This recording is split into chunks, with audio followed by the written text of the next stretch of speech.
వ్యాప్తంగా ఒక కూటమి, ఇప్పుడు నియోజకవర్గంలో కూడా ఒక కూటమి. నేను వెంకటరావు గారు జనసేన వంశీ, ఇక్కడ అక్కడ పైన 3 కూటమి, ఇక్కడ 3 కూటమి.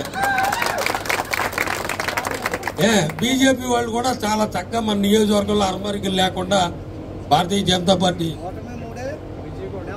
నెంబరు 3, భర్త గారిది నాది 3, మన అందరి అభిమాన నటుడు బాలకృష్ణ గారిది 3. అందుకని చెప్పి నా బుల్లెట్ నెంబర్ కూడా 4-3. అందుకని చెప్పి మనం ఎవరికి భయపడే వాళ్ళు పని లేదు.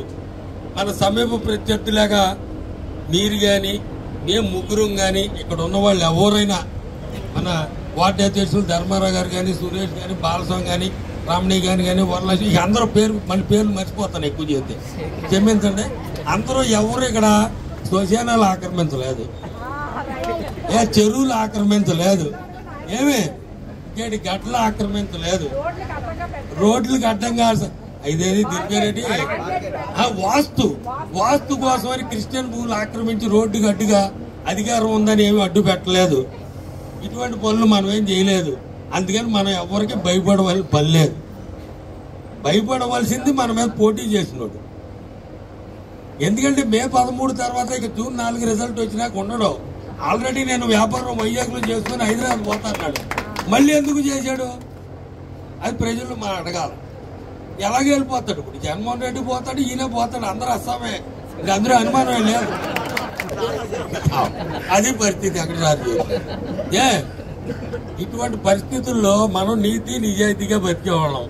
మనం ఎవరికి భయపడే వాళ్ళు పని లేదు. ఎవరి ప్రలోభం మనం ఇందాక ఆయన చెప్పాడు వెంకటరావు, విశాఖ తూర్పు నియోజకవర్గ ప్రజలు ప్రేమాభిమానానికి లొంగుతారు. నేను కూడా ప్రేమాభిమానాలకు లొంగుతాను. ఎవరికి దేనికి లొంగే ప్రసక్తే లేదు. ఎవడు ఏది చెప్పినా అబద్ధ ప్రచారం కలబోలు మాటలు నమ్మొద్దు ఏమ్మా.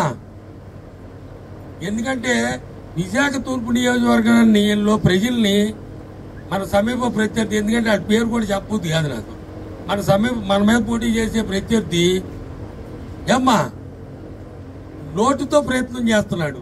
ప్రజలు ఓటుతో బుద్ధి చెబుతారు అతను.